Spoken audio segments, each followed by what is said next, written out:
Aujourd'hui, dans De l'ombre à la lumière, les Vikings. Impitoyables guerriers des mers. Leurs talents de navigateurs leur ont permis d'atteindre l'Amérique longtemps avant Christophe Colomb. Mais quel était leur secret? Étaient-ils guidés par un instrument magique aujourd'hui disparu? La légendaire pierre de soleil.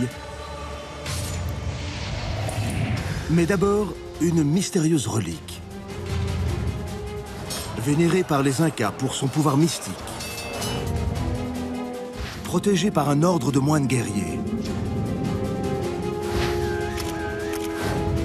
Le message codé d'une civilisation antique peut-il être caché dans ces cordes nouées?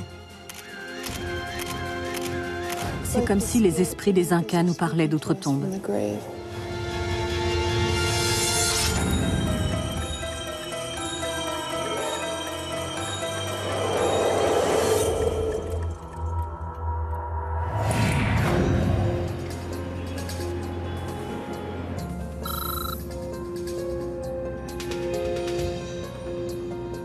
Depuis 15 ans, l'anthropologue Sabine Hyland tente de percer les mystères du code des Incas. Elle pense qu'il est caché dans l'une des plus anciennes reliques de leur civilisation. Le musée Larco à Lima possède une collection exceptionnelle. Parmi ces objets incas, une série de cordes nouées suspendues à un fil qui ressemble à un immense collier. C'est ce qu'on appelle un quipu. Pour les descendants des Incas qui peuplent encore les montagnes, les quipus sont des objets sacrés, dotés de pouvoir. C'est très frustrant de regarder ces cordelettes et de réaliser que les secrets de toute une civilisation sont dans leurs nœuds. Et on ne peut pas les lire. Pendant des années, les historiens ont pensé que les quipus n'étaient que des systèmes de calcul, des sortes de bouliers en cordage. Sabine Hyland pense qu'ils sont plutôt un système d'écriture en 3 dimensions. Des mots seraient encodés dans les couleurs des fils, le type de nœud et peut-être même la torsion des cordes.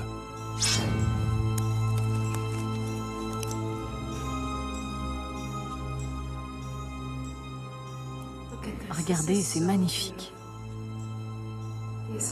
Ces nœuds et ces cordes pourraient nous en apprendre beaucoup sur les Incas, leur religion, leur mythologie, leur histoire, et même des détails sur leur sacrifice humain. Très peu de quipus sont parvenus jusqu'à nous. Quand les Espagnols ont conquis le territoire inca, l'Église catholique a déclaré qu'ils étaient l'œuvre du diable. Les quipus ont donc été brûlés. Et c'est toute une part du savoir antique des Incas qui est partie en fumée. Sabine Hyland est à Lima pour enquêter sur un ordre monastique très ancien, celui des Mercédaires. Pendant la conquête espagnole, tandis que d'autres détruisaient les quipus, les moines de l'ordre de Notre-Dame de la Merci ont peut-être appris à les décoder. Avant de retrouver son contact à Lima, la scientifique appelle Franck Salomon, spécialiste des Mercédaires, pour en savoir un peu plus. Franck, dites-moi qui étaient les Mercédaires. Parmi les grands ordres religieux chargés de la christianisation du Nouveau Monde, on peut dire que les Mercédaires étaient les gros bras. À la base, leur mission n'était pas tant de ramener les païens dans le droit chemin que de sauver les chrétiens tombés entre les mains des armées islamiques ou des autochtones. Donc, les Mercédaires étaient des durs à cuire, des sortes de forces spéciales religieuses. C'est une très bonne analogie. Des forces spéciales religieuses. Envoyer les Mercédaires, c'était comme ordonner un raid des forces spéciales en hélicoptère. Ils avaient le droit de porter des armes. C'étaient des moines armés. Dans chaque grande église mercédaire, il y a au moins un padré qui se consacre à l'étude des archives. Je suis sûr que Lima ne fait pas exception.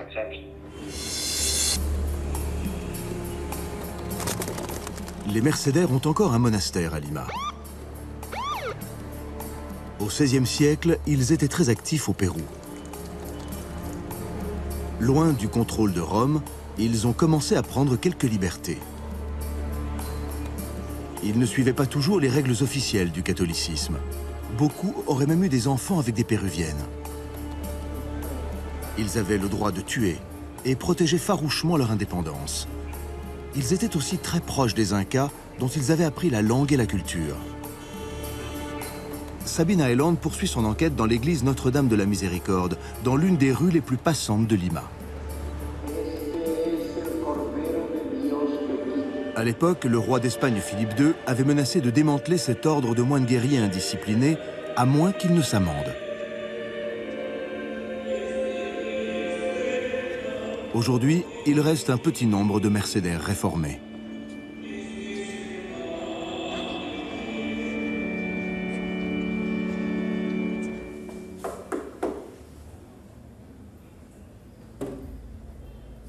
Oui, qui demandez-vous? Je viens voir le père Sol. Un instant. Un monastère est caché derrière l'église. Entrez. Merci beaucoup. Il a été construit en 1535 et aujourd'hui il y reste 12 moines mercédaires.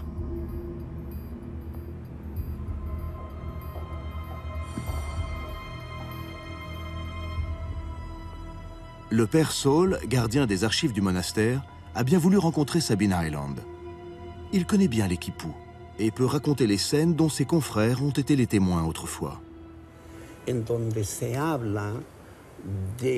On dit que les Incas plus âgés apportaient des quipus pendant les leçons de catéchisme pour noter les sermons et tout ce que le prêtre disait. C'est comme ça que les autochtones apprenaient la doctrine et qu'elle était transmise à tout le monde.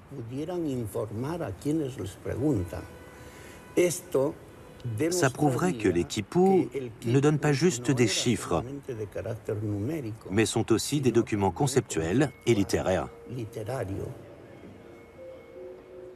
Ce système mis au point par les Incas était, semble-t-il, assez élaboré pour expliquer des idées religieuses, à la manière des textes écrits modernes. Le contenu des quipus pourrait donc être sans limite. Le père Saul emmène Sabina Eland jusqu'aux archives du monastère. Il lui montre un livre rédigé au XVIe siècle par un prêtre qui explique la fonction des nœuds et des cordages.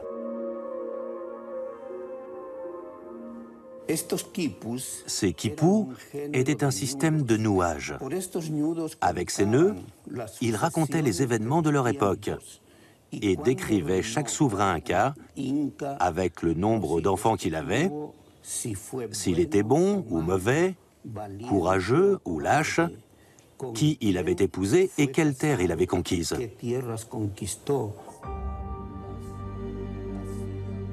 Le prêtre du XVIe siècle affirme qu'il est capable de déchiffrer et de traduire les quipus. Ceux qui existent encore de nos jours pourraient livrer une foule d'informations sur l'Empire Inca. Tout vient de là.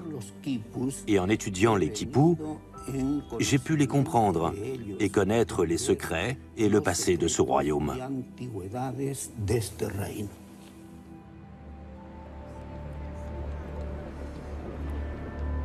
Après des années de recherche, Sabina Eland est persuadée que ces cordages ne sont pas déchiffrables comme un alphabet occidental, où les nœuds représenteraient des lettres ou des syllabes. Ils seraient plutôt comparables à des notes sur une partition musicale.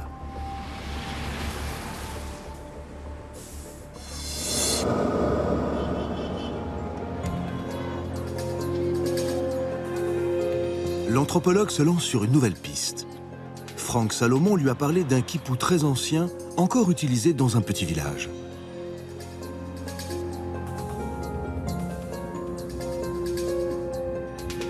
Pour y accéder, il faut parcourir 500 km dans la cordillère des Andes. Les petites routes montent à plus de 4000 mètres au-dessus du niveau de la mer. Finalement, Sabina Eland arrive dans le petit village de San Cristobal de Rapaz. Il est peuplé de fermiers et de bergers et garde la trace de son lointain héritage inca.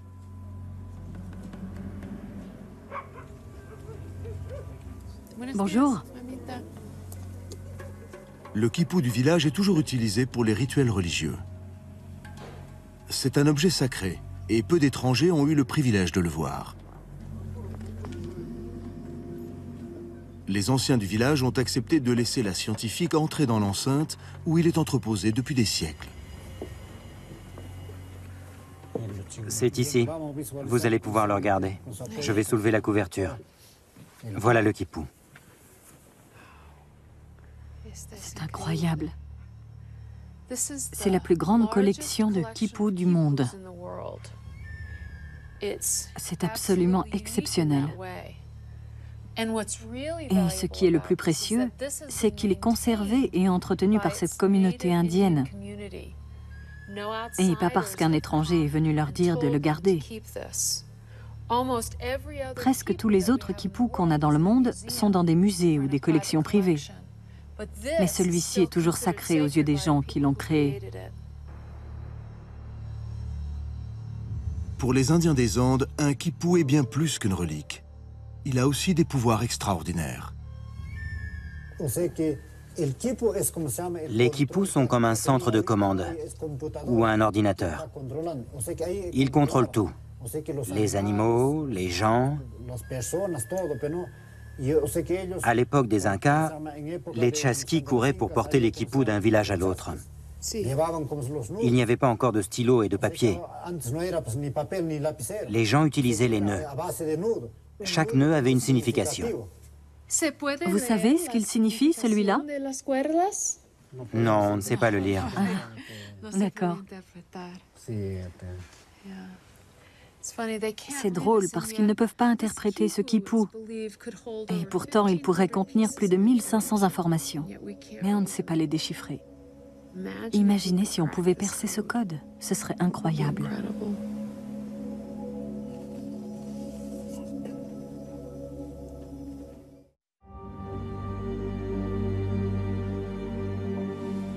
Cette piste aboutit à une impasse. Les cordes incas sont bien utilisées, mais comme objet rituel. Elles ne servent pas à communiquer.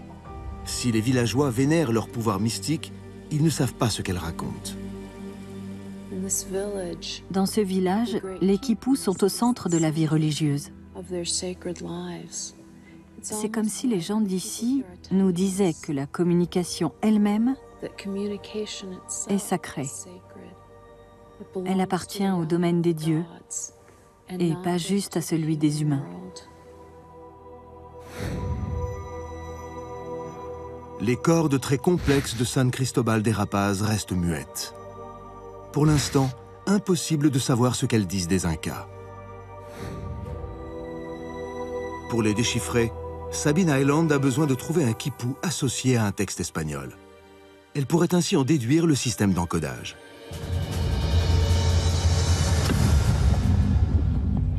Elle repart donc sur la route.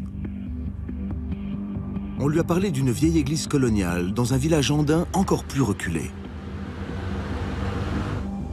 L'église aurait un objet appelé table de quipu, réalisé par des moines mercédaires, qui pourrait être la clé du code. Pour arriver au village, il faut faire 11 heures de voiture. La route en terre battue monte à plus de 5000 mètres d'altitude, en longeant des falaises à pic et en serpentant le long de virages aveugles. Finalement, Sabine Island arrive à destination dans un petit village de 500 habitants. Elle se rend immédiatement dans l'église.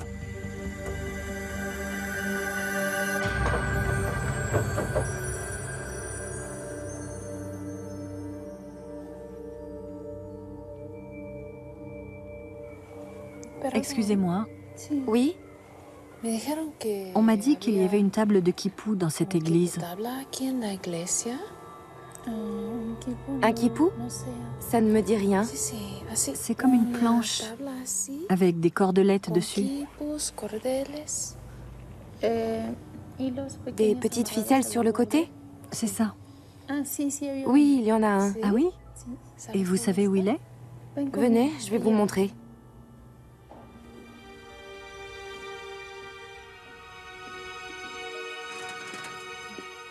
Les efforts de la scientifique sont récompensés. La jeune villageoise la conduit chez l'institutrice du village. Asseyez-vous. Merci. Je vais la chercher.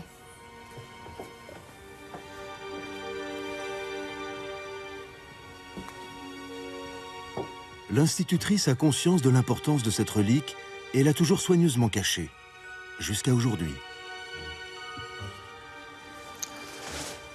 Qu'est-ce que c'est beau. Je n'arrive pas à en croire mes yeux. Après tout ce temps, ça pourrait être la pierre de Rosette des Quipu. C'est magnifique. C'est un moment très émouvant.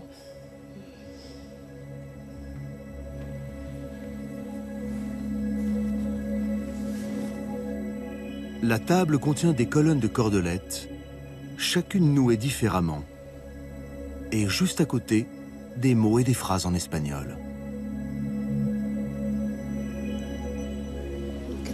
Regardez, on voit qu'on a des cordes et à chaque fois un mot qui lui correspond. Sur 3 colonnes, de haut en bas. Si je peux comprendre le lien entre la corde et le mot, je pourrais déchiffrer cette table. Et ça nous aiderait à lire les autres Quipu, ce qui nous permettrait de comprendre les secrets des Incas. Mais en y regardant de plus près, Sabine Highland réalise que certaines écritures sont partiellement effacées et très difficiles à lire. C'est tellement abîmé que c'est illisible. Il y a du guano de chauve-souris et de la terre. L'encre est passée. Si je ne peux pas lire tous ces mots, je ne pourrai pas déchiffrer la table. Il faut faire appel à un spécialiste. La scientifique contacte Jean Ware, expert en ingénierie à l'université de l'Utah. J'ai mis la main sur un texte absolument incroyable. Tu vas adorer, mais il y a des portions que je ne vois pas. Dessous, il y a ce disque qui contient plusieurs filtres. L'idée, c'est de photographier les 6 couleurs du spectre visible, celles qu'un humain peut percevoir. Mais on aura aussi les 6 couleurs du spectre infrarouge. Et en combinant ces 12 couleurs, on espère faire ressortir plus de détails sur cette table. Donc tu es en train de me dire qu'on pourra voir des mots effacés? En tout cas, on va essayer. Même avec le scanner multispectral, il ne sera peut-être pas possible de faire apparaître toutes les inscriptions cachées. À l'aide du filtre infrarouge, Jean Ware cible des zones abîmées. Ici, on a une section couverte de terre. Je vais l'agrandir pour que tu vois si tu arrives à identifier des lettres. Ah oui, je sèche sur ce passage depuis longtemps. Et maintenant, on voit bien les mots qui sont écrits. Des inscriptions, invisibles depuis des siècles, semblent surgir de l'oubli. C'est vraiment incroyable. Maintenant, tu vois le résultat. On a un nom juste là. Qu'on ne voyait pas à l'œil nu. C'est un nom féminin, ce qui était invisible. Ce mot était impossible à lire à l'œil nu. Et là, on voit que c'est écrit Sabina. Quand on observe cette section avec un filtre infrarouge, on voit clairement des inscriptions au crayon. Ce sont des traces faites avec le graphite d'une mine de crayon. Depuis qu'on a commencé à étudier cette table il y a quelques jours, j'ai compris qu'elle était plus complexe qu'on ne le pensait, notamment à cause des structures de cordelettes. Il a fallu plus de 20 ans pour déchiffrer les hiéroglyphes égyptiens de la pierre de Rosette. Et avec les Quipu, Sabine Highland n'est qu'au tout début de ce processus. Mais elle pense détenir enfin la clé qui lui manquait pour percer les secrets des Incas. Avec ton aide, Jean, je pense qu'on va pouvoir lire cette table et comprendre le code des Quipu.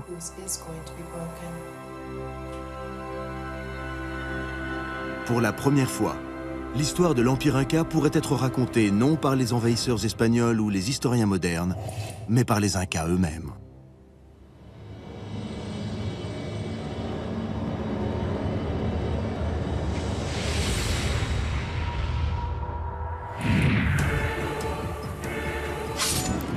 Les Vikings.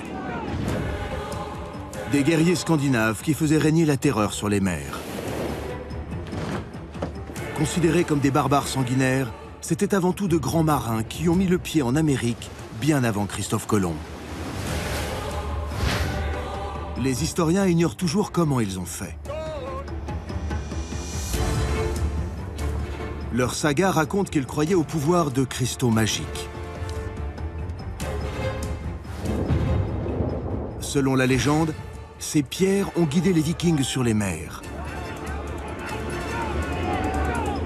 Aujourd'hui, une femme se lance sur la piste de la mystérieuse pierre de soleil des Vikings.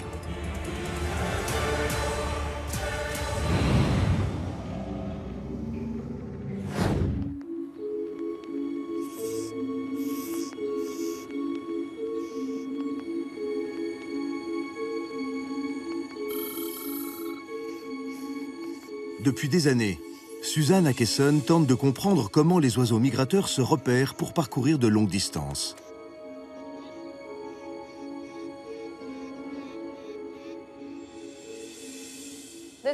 Celui-ci est un grand migrateur. Il part d'ici, dans le sud de la Scandinavie, pour voler jusqu'en Afrique orientale et continuer vers le sud et l'Afrique australe. Donc il fait de très longs voyages.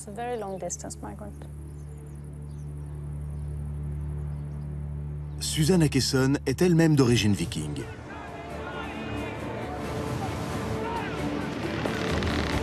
Elle veut enquêter sur un mystère. Comment ses ancêtres ont-ils réussi à naviguer sans carte sur des mers inexplorées?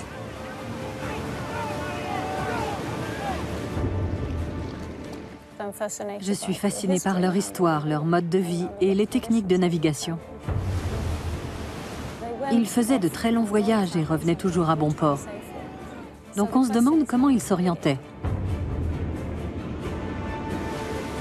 L'époque des Vikings a duré de la fin du 8e au milieu du 11e siècle.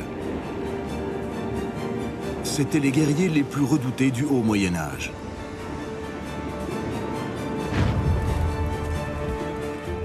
Les récits oraux de leurs batailles et de leurs épopées ont été transmis de génération en génération sous la forme des sagas nordiques.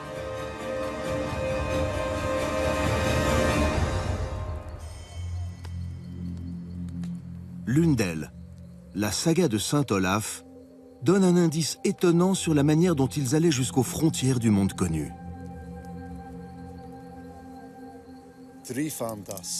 Le temps était très nuageux. Il neigeait. Saint Olaf, le roi, ordonna que quelqu'un aille scruter le ciel, mais on n'apercevait aucun endroit clair. Alors le roi sortit sa pierre de soleil, regarda le ciel et vit d'où venait la lumière, ce qui lui permit de deviner la position du soleil invisible. Pour un scientifique, la notion d'une pierre magique guidant les Vikings et les protégeant du danger n'est pas plausible. Et pour l'instant, Suzanne Akesson manque de preuves tangibles. Pour commencer, elle doit établir jusqu'où ses ancêtres ont navigué à l'époque.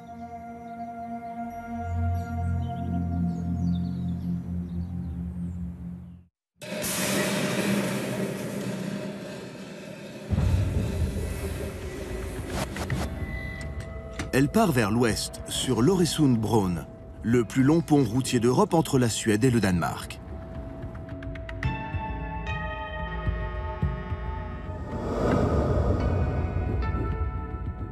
Elle se rend à Copenhague pour consulter une carte du monde du Haut Moyen-Âge, le terrain de chasse des Vikings.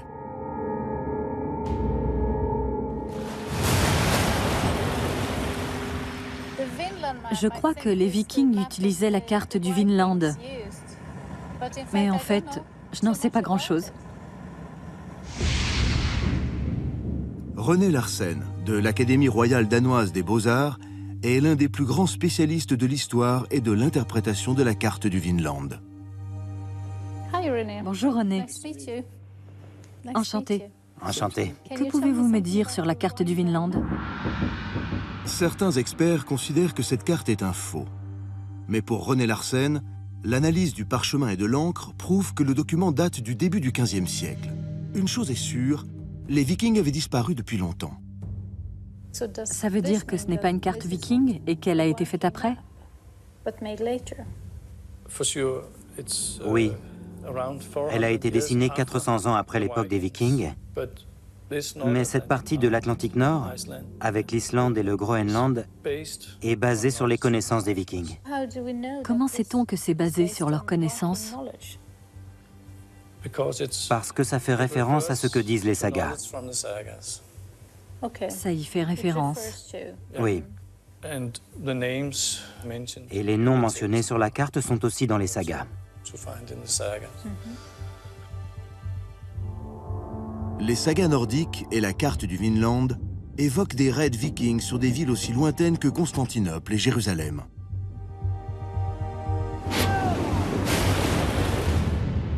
Au sud, ils sont allés jusqu'aux rives d'Afrique du Nord. Dans le Grand Nord, ils ont conquis l'Islande et le Groenland. Et à l'ouest, ils ont traversé l'Atlantique. Ils ont atteint une terre qu'ils ont baptisée Vinland, mais que nous connaissons sous le nom d'Amérique du Nord. Donc les Vikings connaissaient cet endroit, Exactement. bien avant Christophe Colomb. Oui. Il existe des preuves archéologiques du passage des Vikings au Vinland. Les vestiges d'un village nordique qui aurait été fondé vers l'an 1000 ont été découverts à Terre-Neuve. Ils étaient là 5 siècles avant l'arrivée de Christophe Colomb.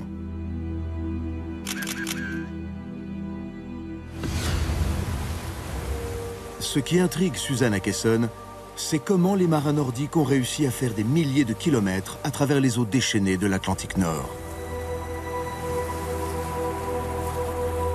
Nous savons qu'ils n'avaient pas de boussole magnétique.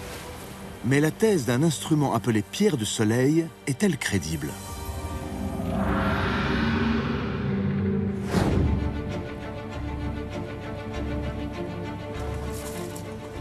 Pour le savoir, Susanne Akesson doit se mettre dans la peau d'un navigateur de l'époque. Elle arrive dans l'ancien port viking de Roskilde, à l'ouest de Copenhague.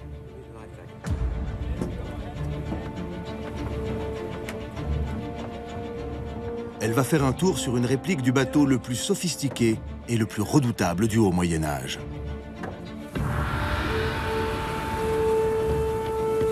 Aucun navire ne pouvait rivaliser avec les dracars. Ils étaient conçus pour être rapides et maniables. Leur coque fine et peu profonde était idéale pour accoster rapidement sur les plages et donc lancer les raids d'éclairs qui ont fait la réputation des Vikings.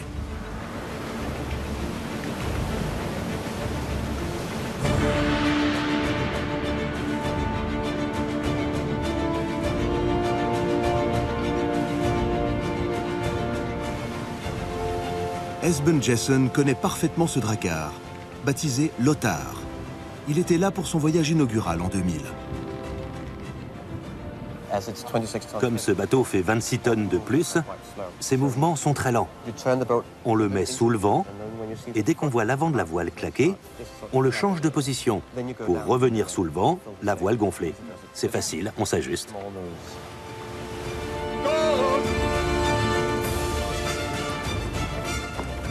Les Vikings ont mis au point les meilleurs bateaux d'Europe sur des générations. Susanne Akesson espère qu'Esben Jessen pourrait lui en dire plus sur leur technique de navigation.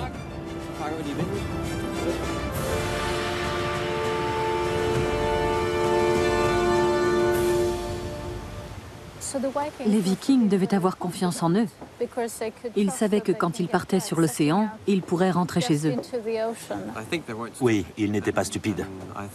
Et bien sûr, ils ont perfectionné leur technique de navigation au fil du temps, génération après génération. À chaque fois que l'un d'eux partait en exploration, il revenait avec de nouvelles connaissances. Il y a beaucoup d'histoires qui racontent des voyages d'un endroit à un autre. Elles ne disent pas comment ils naviguaient, mais ce qu'on voyait en cours de route.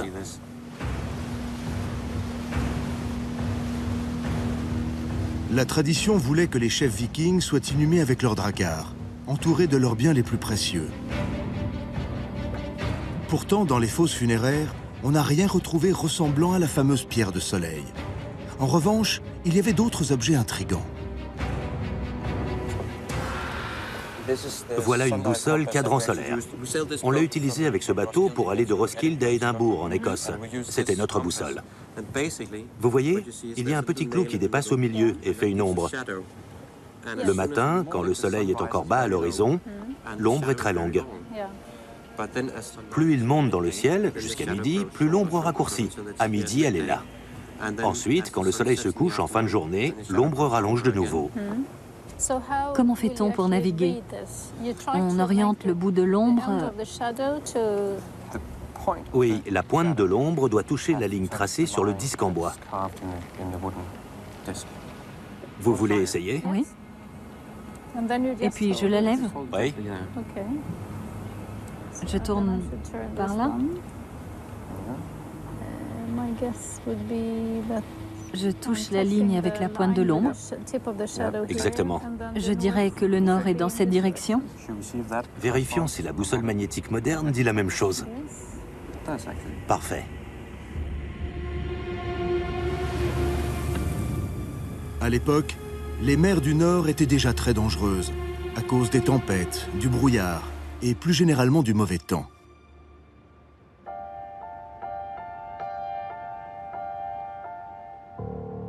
Pourtant, quelque chose donnait aux Vikings assez d'assurance pour entreprendre des voyages de plusieurs milliers de kilomètres, faire du commerce ou piller des villages, avant de rentrer chez eux en toute sécurité.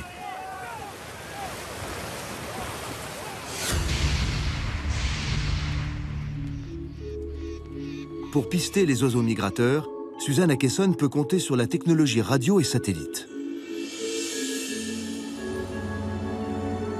Mais pour suivre ses ancêtres, elle doit remonter dans le temps et se plonger dans les sagas nordiques. L'université de Copenhague possède l'une des plus grandes collections de manuscrits anciens. La scientifique va consulter une saga du XIIIe siècle qui contient une référence directe à la pierre de soleil.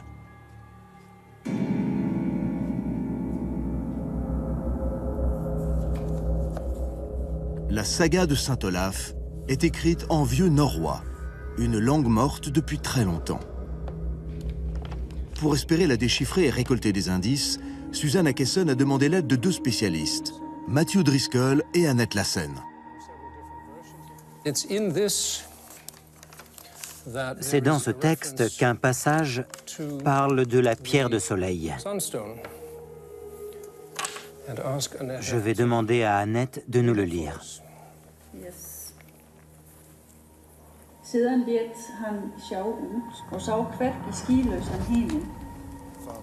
Le temps était très nuageux. Il neigeait. Saint Olaf, le roi, ordonna que quelqu'un aille scruter le ciel, mais on n'apercevait aucun endroit clair. Alors, le roi sortit sa pierre de soleil, regarda le ciel et vit d'où venait la lumière, ce qui lui permit de deviner la position du soleil invisible.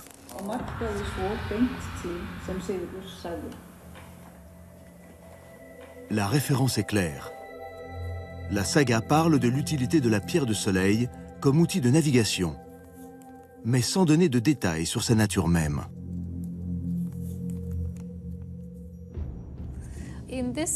Dans ce passage, on n'explique pas ce qu'est la pierre de soleil.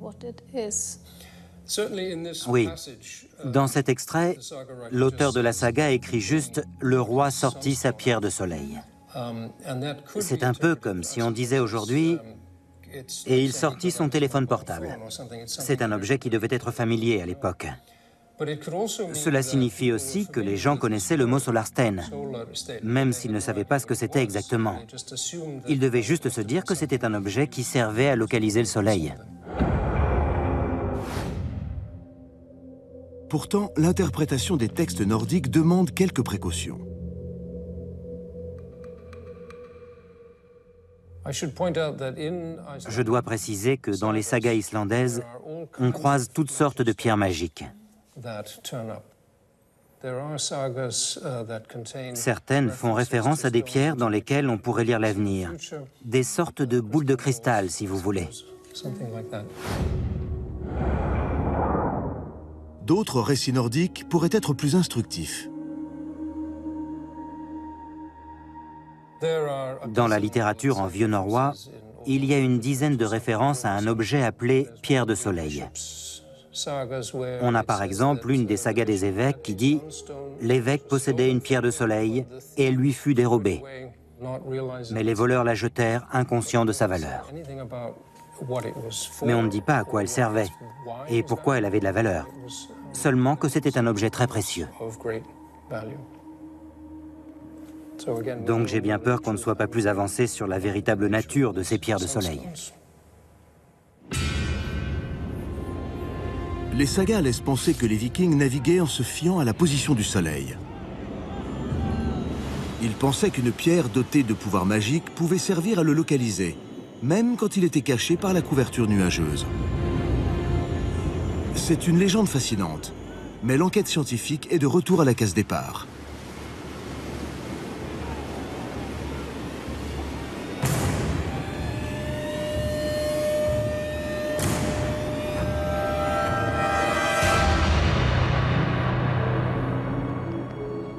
Les études de Susan Akeson sur les oiseaux migrateurs lui ont appris qu'ils parcouraient de longues distances, malgré les nuages et les bancs de brouillard.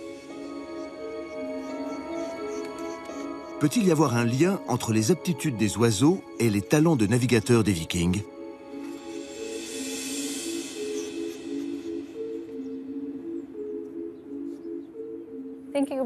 Les sagas islandaises disent que les Vikings utilisaient les pierres de soleil pour connaître la direction du soleil, même par temps couvert.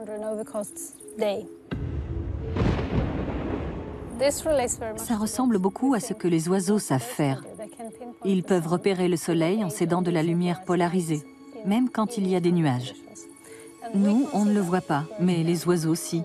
Le phénomène de la polarisation est visible grâce à ce genre de filtre. Là, aucune lumière ne peut traverser. Et là, la lumière polarisée linéairement passe. D'après Susan Akeson, les oiseaux fonctionnent grâce à ce système. Ils filtrent la lumière solaire polarisée pour connaître sa position. Cette spécificité optique permet aux oiseaux de se repérer pendant leur migration. Ce que je voudrais savoir maintenant, c'est si les Vikings utilisaient la polarisation, comme les oiseaux, pour savoir où se trouvait le soleil par temps nuageux. C'est peut-être à ça que servait la pierre de soleil. Les Vikings naviguaient sur les navires les plus avancés de leur époque sur le plan technologique. Avaient-ils aussi mis au point une méthode tout aussi sophistiquée pour guider leurs dragars ?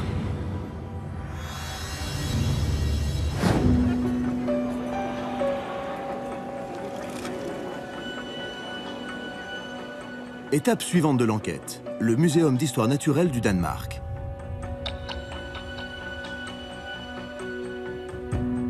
Susan Akeson va rencontrer Tonsi Balic-Zunic, l'un des plus grands minéralogistes du pays. Bonjour Suzanne. Bonjour. Bienvenue. Merci.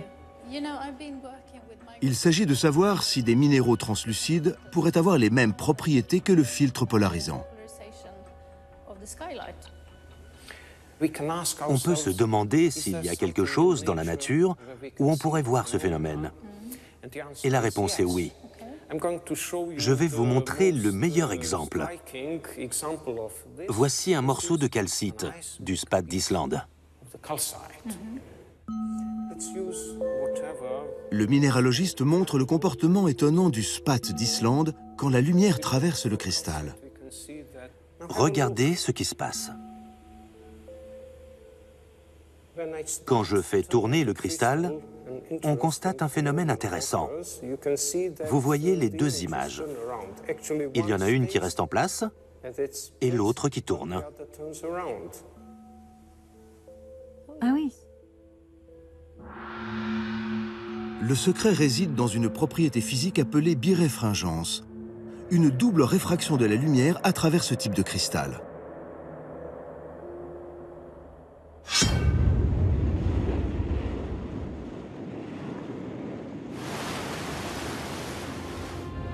À l'époque, le spat d'Islande était très rare.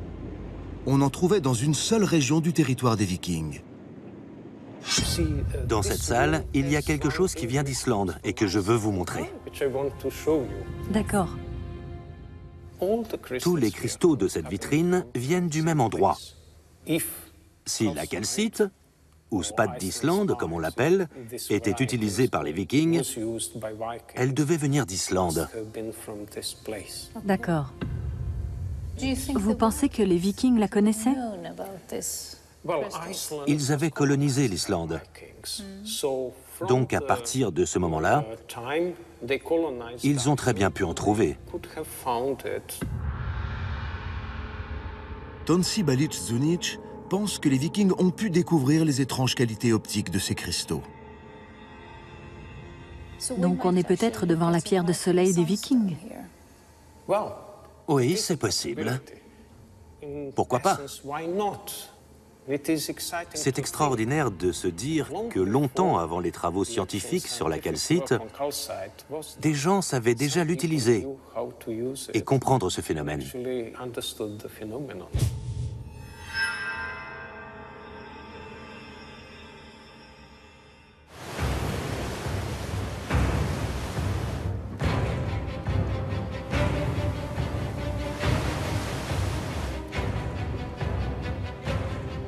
De retour sur le bateau, Suzanne Akesson et Esben Jessen veulent maintenant tester le spat d'Islande en conditions réelles. Si vous regardez à travers la partie inférieure, vous devez voir une petite portion de ciel bleu juste au-dessus de vous. D'accord. Peu importe que le soleil soit sous l'horizon ou caché par les nuages, on a juste besoin d'un petit coin de ciel bleu au-dessus. Il y a un petit triangle sur le cristal. Les contours de ce triangle donnent deux ombres distinctes qu'on voit en bas. Quand je tourne le cristal, la couleur des ombres change. Dès qu'elles sont de la même teinte de gris, on a la direction du soleil. Ça peut être très utile quand le soleil est invisible à cause des nuages, ou quand il est déjà couché et qu'il reste juste 1 ou 2 heures de luminosité, mais qu'on ne sait plus exactement de quel côté il est. C'est fiable à quelques degrés près. Ainsi, le spat d'Islande aurait pu aider les Vikings à atteindre les côtes américaines des siècles avant Christophe Colomb.